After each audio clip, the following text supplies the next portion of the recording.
Northwest dams provide 60% of the region's electricity and 90% of its renewable power. The majority of that output comes from federal hydroelectric projects on the Columbia and Snake Rivers. In addition to clean, renewable energy, these dams have generated a fair amount of discussion and even some controversy. Most concerns center on the dam's effects on salmon and steelhead runs and the loss of traditional spawning habitat. Some individuals and groups even advocate for dam removal, targeting the 4 dams on the lower Snake River. Yet the full story is more complex and hopeful than the anti-hydro narrative suggests. The full story is one of science, creative engineering, and much hard work to help the Northwest's iconic fish.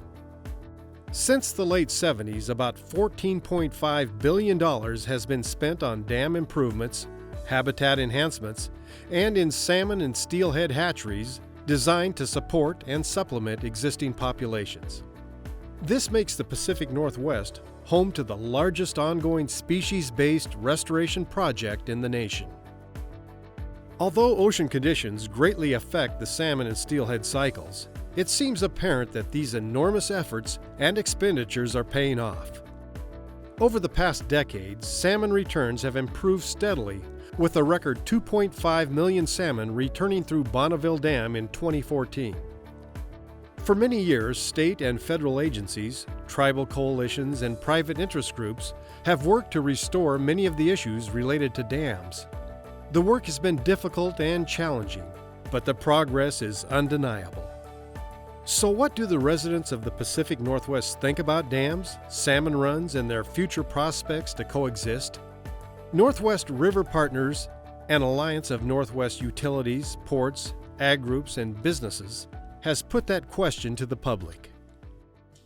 River Partners does public opinion polling every year, and one of the questions we ask is, how do you feel about salmon and dams? And no surprise to any of us, people love their salmon. They're iconic. We care about them. They also care about the dams, and what they care most about is seeing that the two do coexist. This is what people want.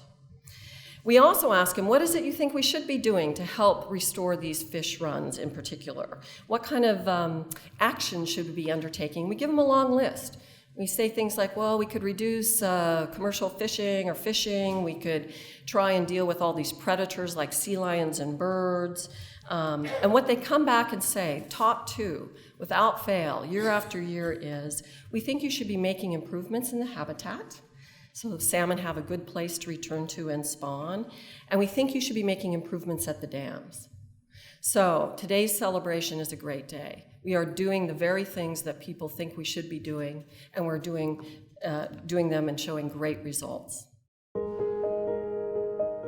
A path of technology and innovation, where salmon and dams coexist.